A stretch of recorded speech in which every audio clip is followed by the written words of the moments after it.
Hi again. As promised, in my series of book reviews, the first book that I'm going to review for you today is called Manufacturing Consent by Noam Chomsky. And this is a series about books that changed my mind. And, Noam Chomsky is kind of very far left and has always been kind of portrayed as this, communist person. Um, but that doesn't mean that what he's documenting here is wrong. Um, because if you look at how thick this book is, about 1/3 of the pages in this book are actually references. This book has the character of an actual academic paper that is very, very long, but it's also very fascinating. So I'm going to go ahead and explain a little bit about how this book affected my uh, political beliefs. And if you read it, I'm sure it will affect yours as well. So let me just kind of start out by reading a little passage that Mr. Chomsky thought was important to include in his book. And this is going to be like I'm reading you a little story. So I hope you enjoy stories. Okay. The mass media serves as a system for communicating messages and symbols to the general populace. It is their function to amuse, to entertain, and to inform, and to inculcate individuals with the values, beliefs, and codes of behavior that will integrate them into the institutional structures of the larger society. In a world of concentrated wealth and major conflicts of class, and I might say social interest, to fulfill this role requires systematic propaganda. So let me ask you a question. After reading that little intro, which, may seem a little out there to you, if you're someone who watches the news every night and you're saying, oh my gosh, I'm not watching propaganda, I'm watching the news. And if it's on the TV news, it must be true. I'm here to tell you that is absolutely not the case. And I would like for you to entertain a couple of very simple questions. The first question is, would your government ever lie to you? What do you think? Would your government ever lie to you? Would they ever feed you propaganda? Would they do that? Or would they only do it when the other party's in power? And your party would never do that, I'm sure. So now that you're thinking about that question, I'd like to pose another question. And that question is, if you were viewing propaganda on the regular, how would you know? How would you know? The answer is you wouldn't know. That's what propaganda is all about.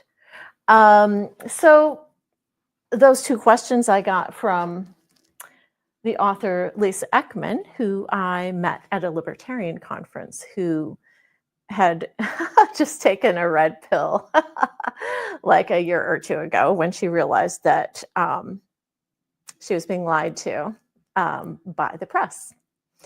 So I'd like to just read another little segment from the preface of this book, okay?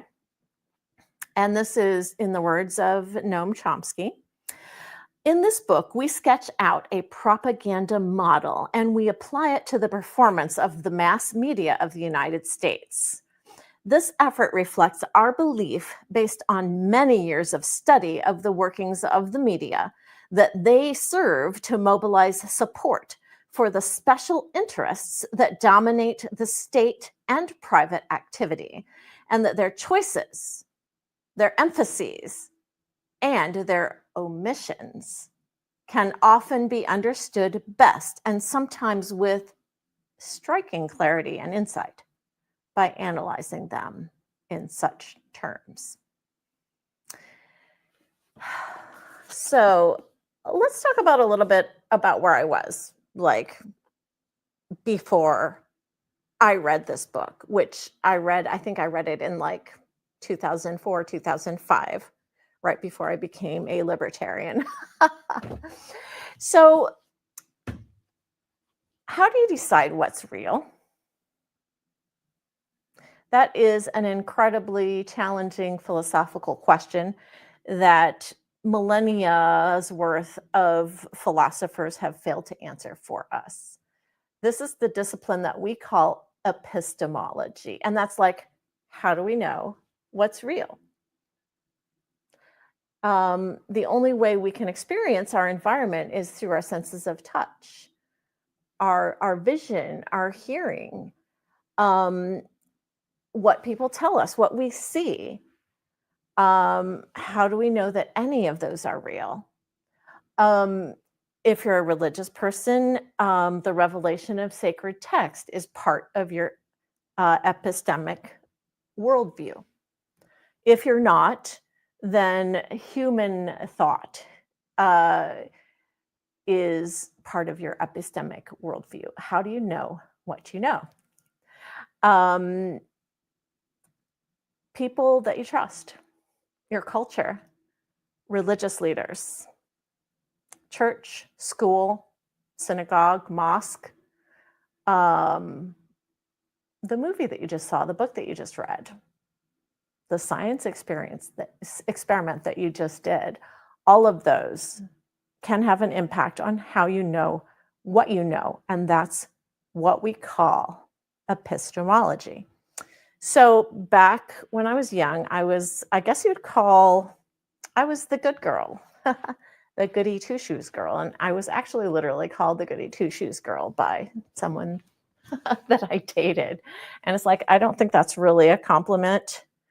Yes, there was that song by Adam Ant called Goody Two Shoes. And yep, that was me. So I believed everything that I heard on the news. I remember this guy called Walter Cronkite, and you probably remember him too if you're of a certain age. He was like a father figure. He was on TV every night, and he told us the news of what was happening. And if it was on TV, we had complete trust that whatever was on the news was true, was real, you know? But the book that I read, Noam Chomsky's book, Manufacturing Consent, changed that for me in a dramatic way. And yes, I'm going to tell you a little bit of a story, okay? Back in the 1990s, I was on a mission commission at church, and we were getting a lot of word back from some of the Catholic people about some things that were going on in an island in a place called Indonesia. And the island was called East Timor. And what we were hearing was that unarmed citizens were being massacred by the thousands on East Timor. And a whole group of them went to seek shelter in a Catholic church, and they were barricaded into the church and set on fire and locked inside, and they all burned to death. And then they would come, and the soldiers would come up, and they would just murder everyone in the village. It was thousands and thousands of people. And I wondered why it wasn't on the news, right? So some of the things we did in our little missionary support group or whatever that we did to support people abroad was we would write letters to our congressmen. We would collect donations to send to victims of this kind of tragic event, trying to get food and shelter and medical care for the people who survived the slaughter. And then we would write to the senators and we would say, please, please do something, you know. And the reason I was doing that,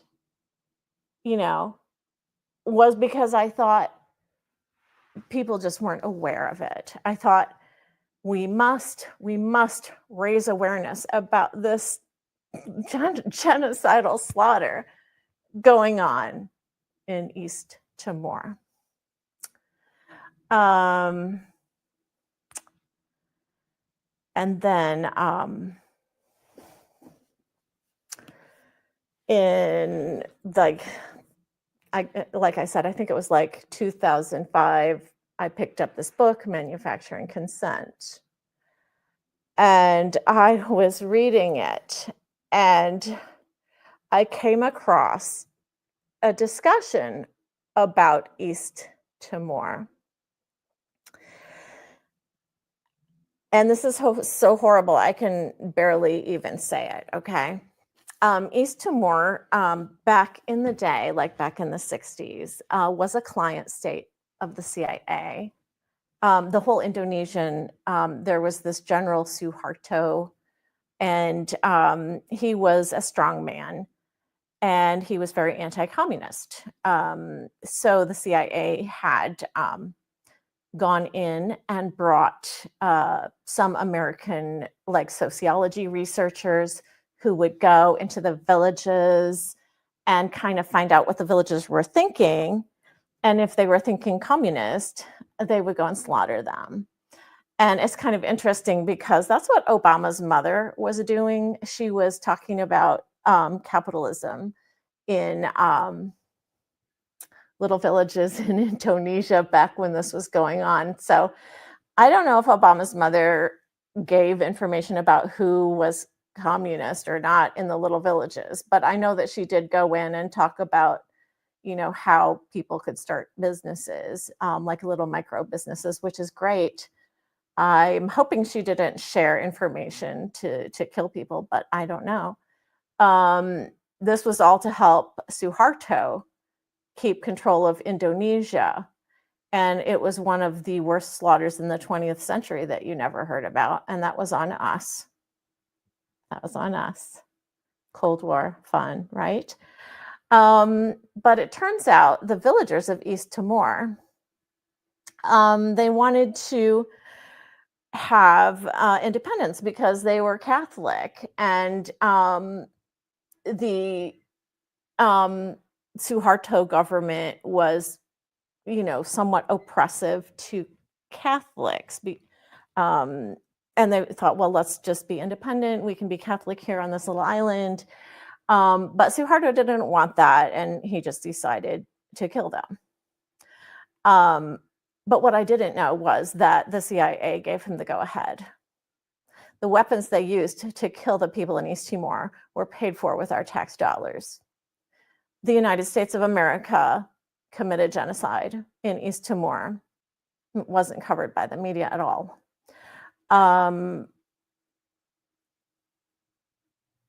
That knowledge fundamentally changed me when I realized that the United States, hey, we're not the good guys. We're not the good guys at all. I don't care how much you hate communism in the Cold War, right? I don't care. You don't win people's hearts and minds by murdering and genocide. And you don't give in to the whims of a strongman dictator and give your go-ahead for the genocide of an entire island of Catholics. You just don't do that. No, you don't do that. I had always thought that, all the failed foreign policies that I was observing were just a result of good intentions gone wrong. But I was mistaken. We owned that. We did that. So, seeing that portion in this book, it did change a lot about how I think. And I'm going to share a little bit more here with you to talk about how that's happening. And oh, you're going to love this. This is my bookmark. These are like metal. And you just clip them right onto your page. So I don't know if you ever bend pages, but I hate bent pages. So these are these little metal things. So I have a bunch of little bookmarks in here that are metal. They don't damage the page. So you might want to try these little book page clips if you want to remember where you're going to look next time. So a few bits of more knowledge about the media, okay? So it used to be that media was just mostly newspapers, and it was radio. And then it became television. And then we added internet, and we added movies, and we added TV shows. And there's a massive industry of communication. And our industry of communication is propaganda. It's propaganda. I'm going to show you just this little fun thing here. This is my point of view device, right? So it shows you what you can see at any given time. And this is what the media lets you see. And they're going to show you what they want you to see right now. Okay? And like an image in time, I'll give you an example. Do you remember Nick Sandman? He was a teenage boy who went on a field trip to Washington, D.C. with his little school, and he bought a red cap, and he and his friends were waiting for the bus to pick them up when this psycho guy comes with a big drum and starts drumming right in their face, right? And Nick was trying to calm the situation down. He didn't know how to react to this nut job who was in his face. And so he had sort of a weird expression on his face, like he didn't know what to do, but he was just kind of standing there. And they snapped this picture, right? And this picture showed the stories about this picture was that this white boy and his white classmates were smirking in the face of a Native American and obstructing his passage. The amount of hate that this child received was incredible, phenomenal, horrible. And it turned out that the accusation was completely false. And they found out that the no due diligence had been done, and there was a lot more to the story. And it turned out that he ended up winning a lot of money for slander. Good on him, right? The media needs to not slander people. I don't know, to call me crazy, but it fit their narrative. It fit their narrative at the time. And their narrative at the time was that anyone wearing a red hat is probably an evil person, right? And that's what they were trying to get at. That was their propaganda message. And this picture fit with that propaganda message. Another example, of course, is the Very Fine People hoax. And that hoax, was just due to a snippet of video that if you watched 30 more seconds, you would have known was taken completely out of context. And it really spurred a lot of the racial animosity that went on to foment the George Floyd riots in the summer of 2020. And that was purposeful misinformation because they had the whole clip. But we didn't have the whole clip, did we? Because there's censorship also. Um, and when you censor the rest of the story, you'll get a completely incorrect view. And finally, Snopes has come through and fact-checked it and said, yeah, that story was fake. Sorry. But the damage, people died. People died over that. But they don't care. So in this book, they talk a little bit about the framework of propaganda. And part of the framework of propaganda comes from actually having a media that is not state-run. Because if your media is state-run, well, everyone knows it's propaganda, right? I mean, Pravda, that's propaganda. China Today, that's propaganda. Everyone knows it's propaganda. But people don't think it's propaganda because it's American TV and it's owned by the same people that own the government. So it couldn't possibly be propaganda at all. But in this book, Noam Chomsky defines a lot of very real ways that consent for very bad things like murder are obtained through the media. And one of the things he brings out is something called Project Mockingbird. Okay. There's something called Project Mockingbird was a CIA operation that started in the 1950s and did not end until the late 1970s because Democrats protested against it so much because it was affecting students and the student protests. But Project Mockingbird has kind of morphed into some additional agencies like the Foundation for Freedom Online, and the National Endowment for Democracy, and basically the CIA. So initially, there was a law, and it passed in 1948, and it was called the Smith-Mundt Act. That's Smith, and then Mundt is spelled M-U-N-D-T Act. The Smith-Mundt Act was passed in 1948, and basically this was something that prohibited the CIA from spying on American citizens, and it prohibited the use of frank propaganda in American media.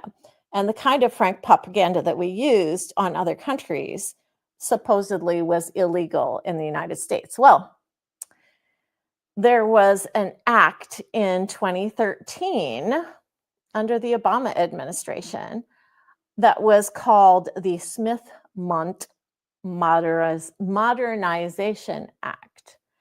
And what that did was it basically removed the prohibition from media using state propaganda on American citizens. So at that point, this act gave the government full power to legally influence opinions and perceptions of American citizens covertly through the media.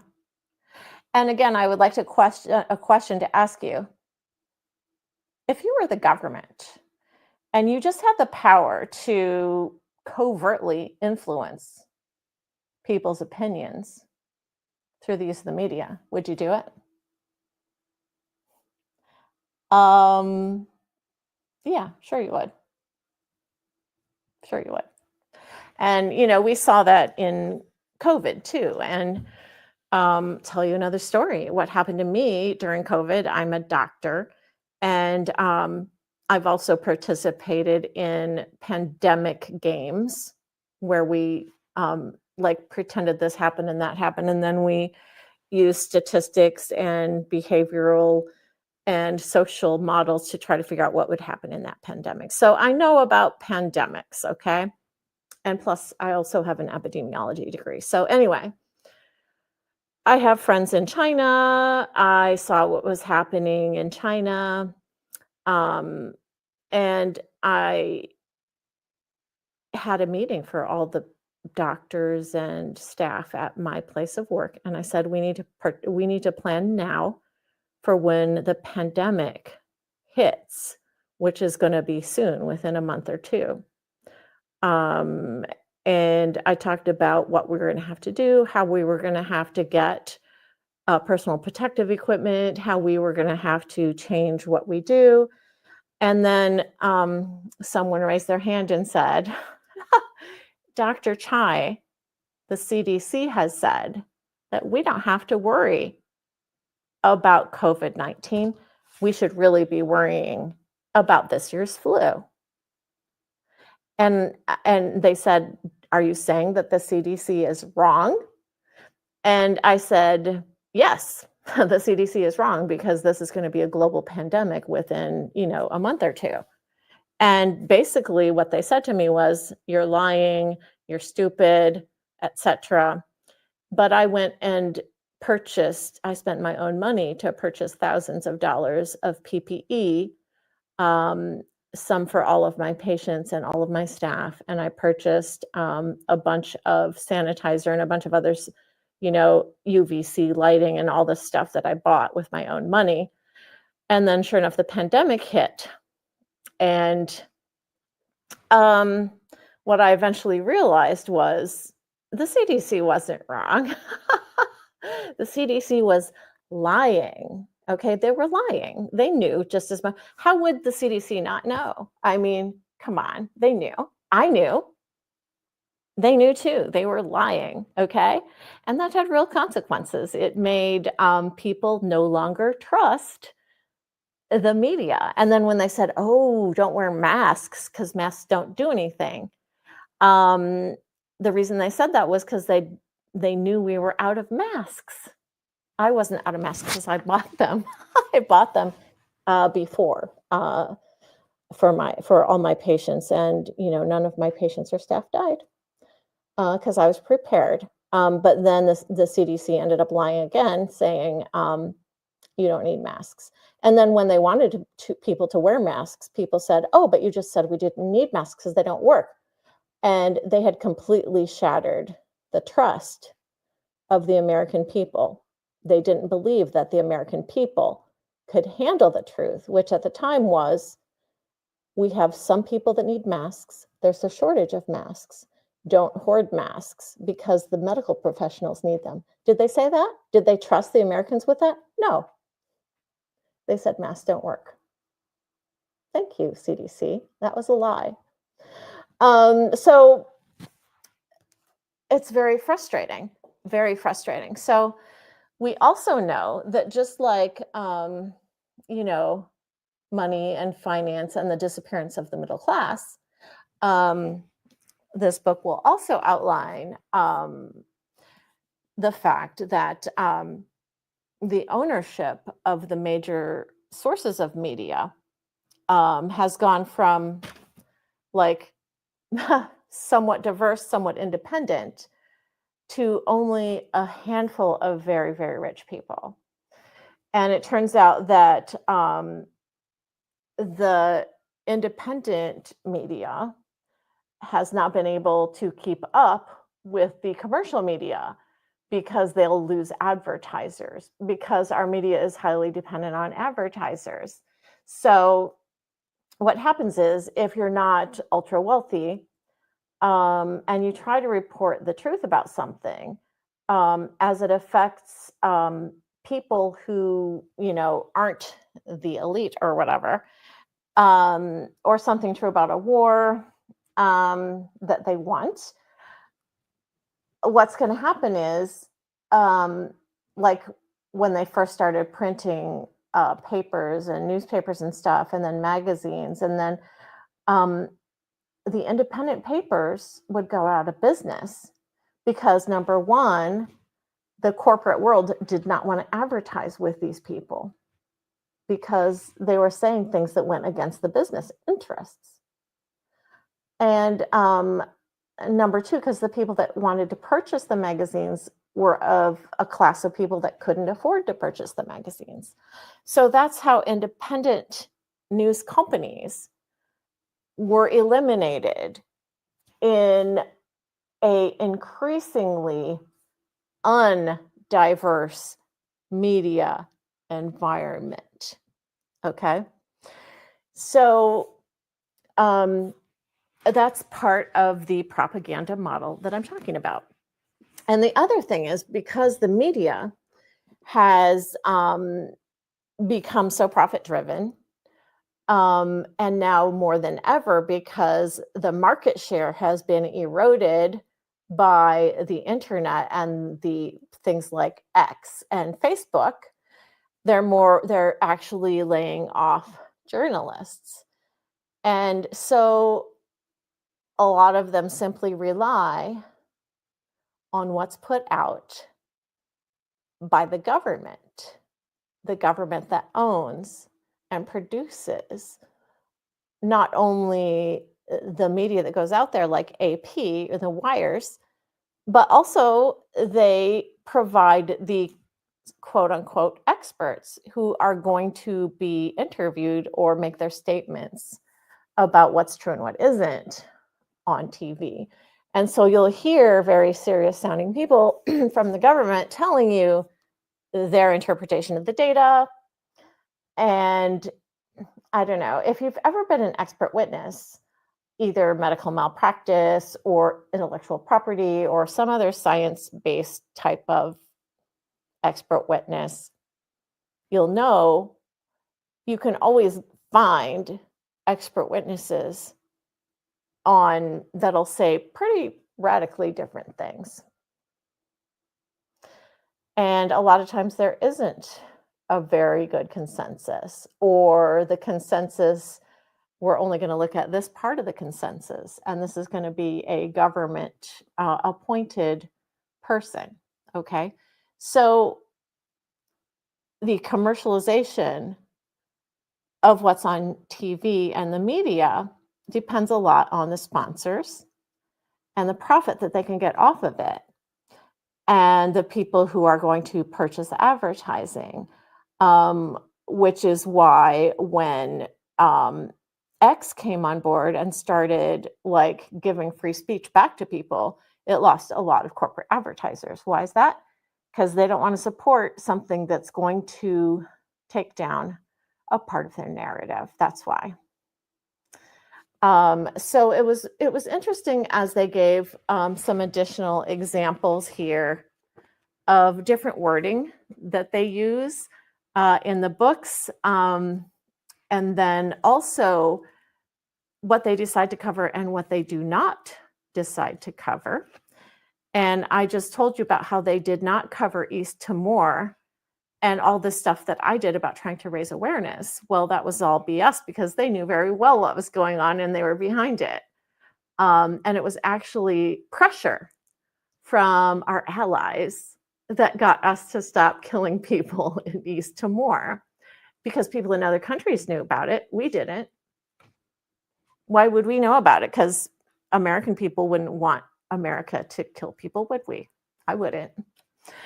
So, I mean, part of the propaganda model involves client states, or what Noam calls client states. A client state is a state that the CIA is supporting, or a government that the CIA is supporting,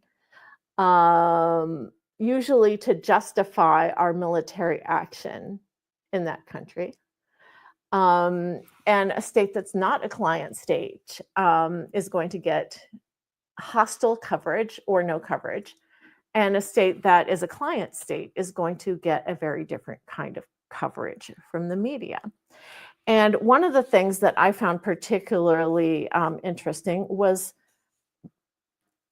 use of language and use of mentions. And there's a table in here about the word genocide, okay?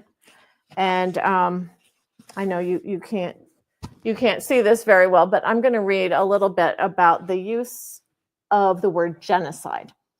Okay, so there were wars going on in the late 1990s. One was with the Serbs in Kosovo, and one was with Indonesia and East Timor. Okay, so the word genocide being used in each one of them depends on which country is a client state and which country we want to support with our weapons. So the Serbs in Kosovo, okay, were not a client state, right? And they had, 600 people or something die. Not very many people. And the number of times the word genocide was applied to Serbs was 220 times. The number of op-eds using the word genocide was 59. News articles using the word genocide were 118, and front page stories using the word genocide were 41. And when you compare that to East Timor, you have numbers 33, 7, 17, and 4.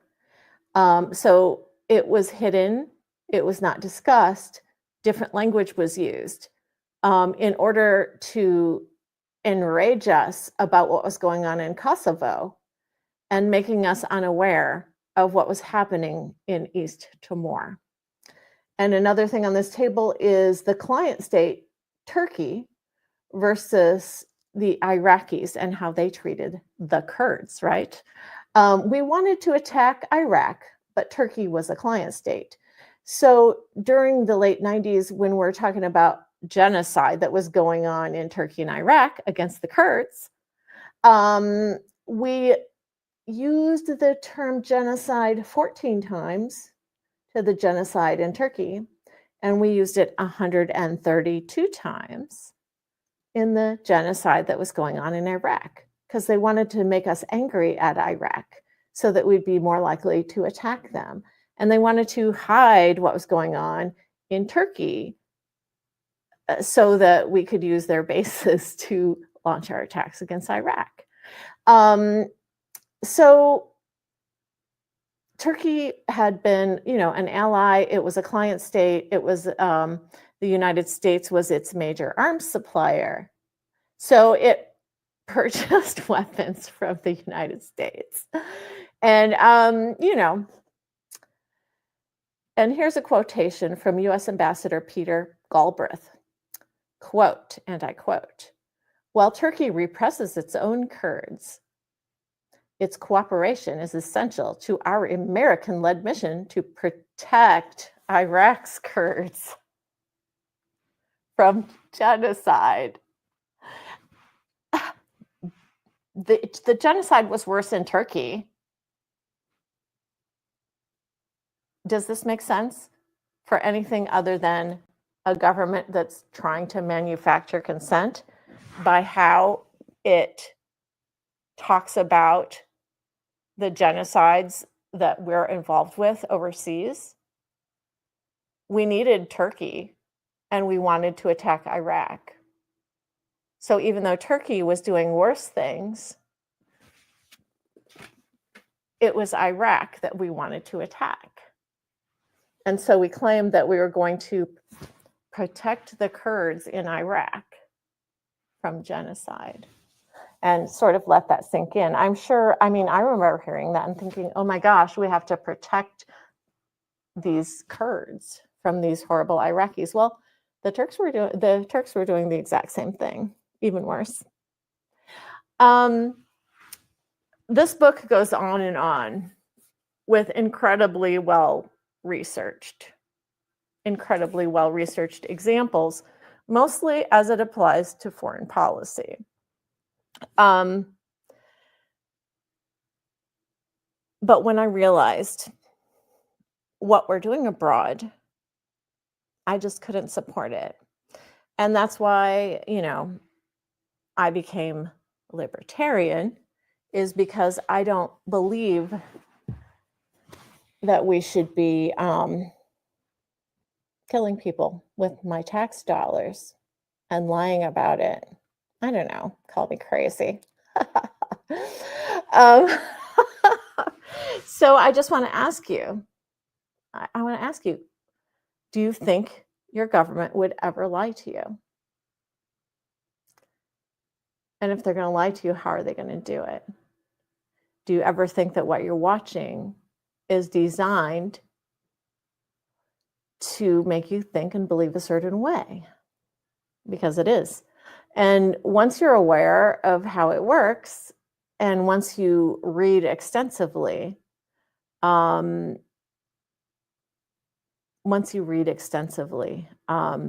even with people you don't agree with, like Noam Chomsky has that commie reputation. Do I read Noam Chomsky? Yes. Do I read Antifa? Yes. I want to know what they're thinking. And sometimes they're right, just like a broken clock is right twice a day. They're actually right about this. And I mean, we can give example after example that they're right about this. And then we get to the point where we're not sure what's true anymore. We don't know what's true anymore. So that's why we need to be aware that not everything that we see on TV is true. And usually the best lies are partial truths. They're very believable because they're partially true, like a scene taken out of context or a word that's interpreted in a different way that makes you believe or think another way. And both sides do it. Because our government is basically in league with the corporate interests, the lobbyists, and these are the people who are basically producing our information, our entertainment, our movies, even in our movies and children's books and things like that. They're trying to get us to see a certain viewpoint. And from Operation Mockingbird forward, the CIA has been doing that. And you can even go to cia.gov and read about it if you want to. I'm not lying. And this book is absolutely true. It's all public information. The updating and the allowed propaganda, the act, the Smith-Mundt Act that was updated in 2013, you can read that. It's not a secret. So what I'm trying to tell you is that the media